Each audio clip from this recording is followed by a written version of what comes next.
I Hate the News is the weekly news bulletin from I Hate Politics podcast, a show about a human activity we love to hate. I'm Sunil Dasgupta. The week of May 7th, 2024, Maryland is holding its primary elections, and you should reconsider your web ballot if you live near a polling place. What happens when a candidate using public campaign funds decides to quit? Paid back? Northwood High School students come together to protest the Board of Education's decision to leave them without an auditorium and athletic fields. And Washington Metro Workers Union, Local 689, protests discussions about wage freezes in their management's talks with government officials. Music for this episode comes from Doogie Whittaker and the Lonesome Mile. Whittaker on vocals and guitar, Howard Rayback on bass, and Allison Cena on the drums. The song is called Streetlight Sigh.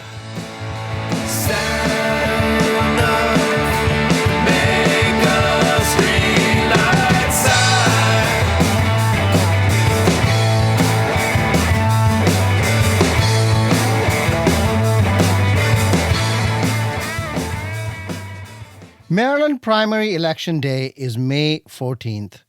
Early voting started May 2nd and ends May 9th. Most reports say that the process is fast and painless. If you are still considering who to vote for, please check out the candidate interviews in the I Hate Politics library on your favorite streaming platform. The web ballot, your ballot delivered to you by secure email, which you print on regular paper and mail back, is not really the best idea. After you send it back, polling officials need to recreate the ballot on scannable ballot sheets by hand and then scan it, making the counting of these ballots a royal pain in the neck. A system designed for a small number of overseas military personnel has now been adopted with enthusiasm by those who live maybe steps away from polling places, adding cost and time to vote counting. Here is the more diplomatic Gilberto Zelaya of the Montgomery County Board of Elections. A little over 19,000 voters have requested a web delivery ballot. One of the challenges with the mail-in ballot is that 8.5 by 11 sheet of paper that you printed at home or at the office, it's unscannable for our high velocity scanners. So now we need to create bipartisan teams to transpose that onto the official card stock ballot. By hand, right? Yes, it's by hand. Yes. Hypothetically, let's say you and I are a bipartisan team. You have the official ballot, and then I will read the contest. And I'll go through each contest and I will tell you which bubble to fill in. And then what we will do is then we will swap and then you will read what you bubbled in. We got to make sure that was, copied correctly. And then we have the staff, they come and they verify, and then there's all the bells and whistles and chain of custody. How long does each one take? Takes up to approximately 5 minutes. So it's a slow, arduous process. The essence of web delivery, obviously, it was military overseas, but which is interesting, a large percentage of our web delivery or internet printed ballot are individuals in Rockville, Gaithersburg, Montgomery Village. They're not on the other side of the globe, and they're not doing research on top of, the Himalayas. They're close to home. The process seems crazy, to be honest with you. Oh, it's part of the franchise. We are incorporating the web delivery ballots, so the internet printed ballots, as we get them, as we sort. We are not the organization nor the individuals to tell individuals how to vote. We want you to vote, whether it's by mail, leveraging web delivery, or the official packet, or during early voting or on election day. But we just want you to return that mail-in ballot, please, because if you are going to flex web delivery, the sooner we get it, the sooner we can incorporate and inject it into the stream, and the sooner we could copy and transpose it to another official ballot. Gilberto Zelaya, known everywhere as Dr. Z. Thank you. Thank you, my friend. If you live near a polling place and you got a web ballot, just ignore it. and go vote in person. You will save polling officials time and headache. If you are homebound for any reason, a better idea is to get the mail in ballot, which can be scanned directly by the machines. There may be a technology fix, but it won't be easy or cheap. The mayor's race in Baltimore has thrown up yet another election peculiarity. What happens when a candidate who gets and spends public campaign funds decides to quit the race?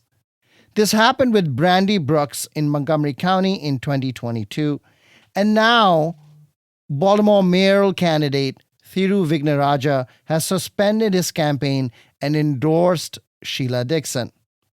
Does Vignaraja need to return the money? I talked to Baltimore City Charter Commission member and Green Party activist Andy Ellis. In my opinion, he doesn't have to return all of the money that was spent. He has to return what is unspent. Dropping out is not an official thing on a Maryland election in May when the primary is in May. If he wanted to drop out and remove his name from the primary ballot, he would have had to do that in February. But he's still going to receive votes. Those votes are still going to count. And if he were to get the most votes, he would still be declared the winner. Yeah, so mail-in voters would have already voted for him. Right. Baltimore City Council member Christopher Burnett has publicly asked that Vignaraja to return the money. So he's wrong. I think he's wrong as the law is written. And I don't know how you would regulate what is functionally a strategy and messaging decision by a campaign. Public financing, like all campaign finance, is going to be gamed by politicians who are seeking to use money to get their voice out there. So I wish that he hadn't done it, and I wish he would give back the money voluntarily in order to restore confidence in public financing. But public financing is not absent from everything else we criticize and hate about politics. Andy Ellis, thank you. Thank you. As of 1 p.m. on May 6th, Thiru Vignaraja is still listed as an active candidate with the Maryland State Board of Elections.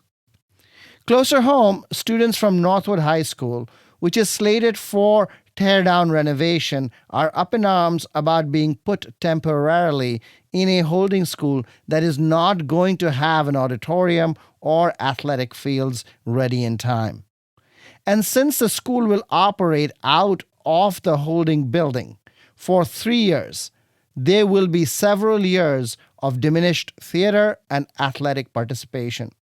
I spoke with Northwood Student Government Association President Allie Heitman, sophomore Sally Willie, and freshman Sydney Walter.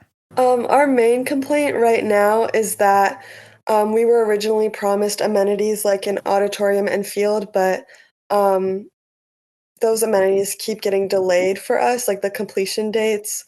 So we were promised the athletic field and auditorium when we were going to get to Woodward, but it was later, or at least for the auditorium, it was delayed after our first year at Woodward, but now it's been moved to phase 3, which has no start or completion date, which means that right now students who will be attending Woodward, those 3 years that they'll be there at that holding school, they will not have a home auditorium.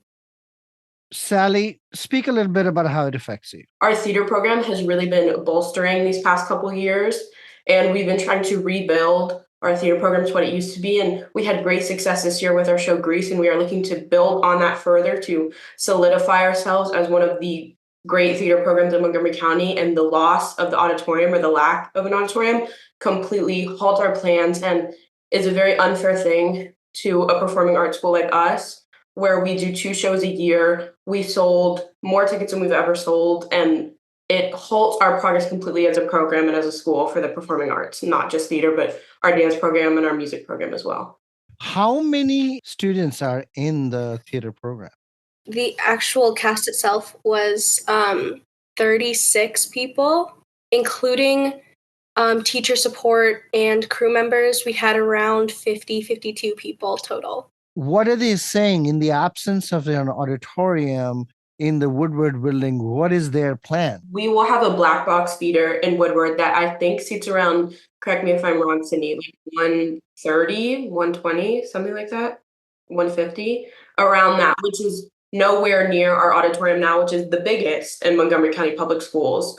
So going from being able to sell hundreds, if not like over 1,000 tickets, to being able to sell less than 200 is going to massively slash how much money we can spend on our productions. So why didn't Yeah, you just ask them to fill in that gap? For 3 years, the central office should buy 800 tickets.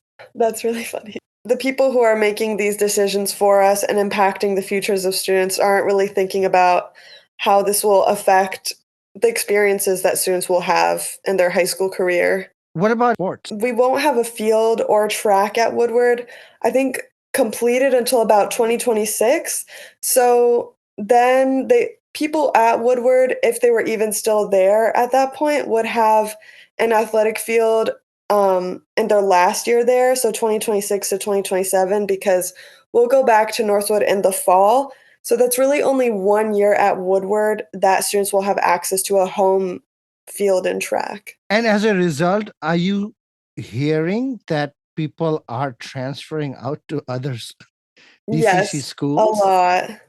We have a lot of students transferring to Blair, especially just because it is so close and their athletics are like bolstering on the up and up always. But Northwoods this year and the past couple of years have been too. Our baseball team has had one of its best seasons this year in so long.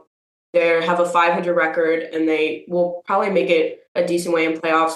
Our football team, while it hasn't been great, they won a game this year, and having no athletic fields just completely slashes the progress we're making as already being maybe not one of the most athletically gifted schools. Whereas Blair down the road is going to get a bunch of our best athletes because they have these amazing fields and coaches and all this kind of stuff, whereas we now aren't going to have fields at all. Tell me what you guys are doing to stop this. A big reason that we lost so much of our funding is because county council especially, but also the Board of Education, thought that we wouldn't care. They didn't think that it was a big deal to take away the funding for these amenities. I'm trying to get the message across that we do care. So you had a walkout, right? How many people joined the walkout? Yeah, we had the majority of our student body outside of Northwood, facing University Boulevard, protesting. We also protested outside of the Board of Education. We had students testifying. We're planning again to testify at the Board of Education May 9th.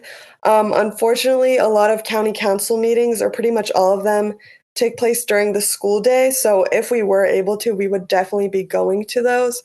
I hope that you will come back on the show and tell us about the progress you make. Good luck. Thank you so much. Thank you.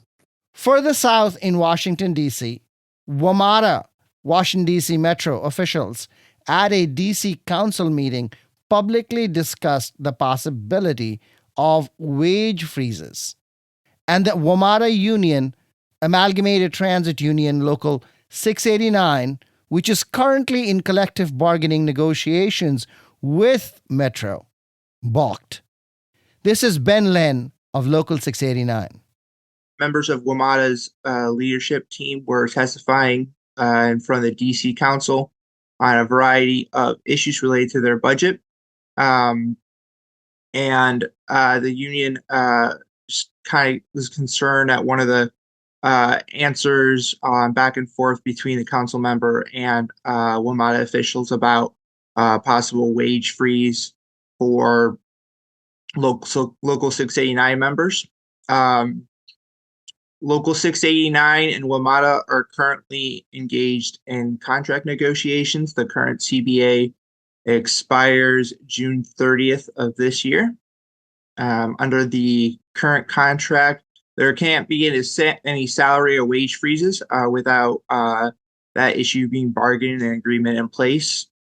And so any sort of discussion or implication that there is going to be a salary wage for local 689 members who are employed at WMATA at this point is just premature.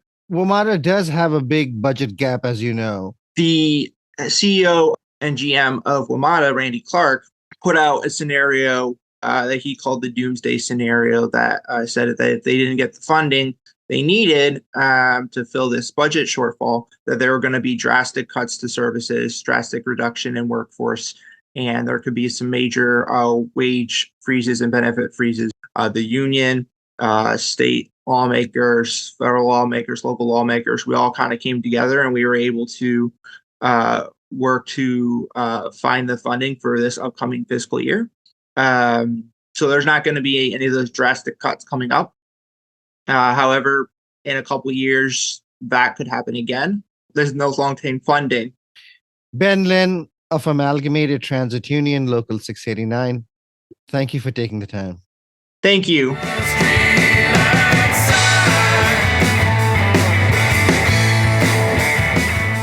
That's all for this episode. Be sure to check out I Hate Politics candidate interviews as you make your voting choices in the primary elections.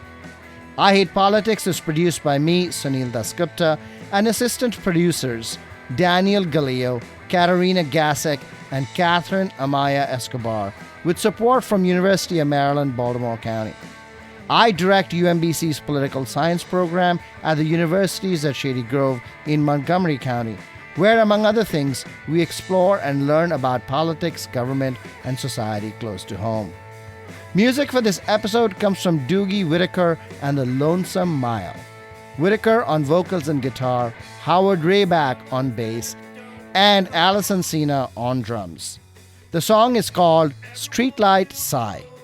If you want to share your music on the show or know someone else who might want to, please email us at producer@ihppod.org.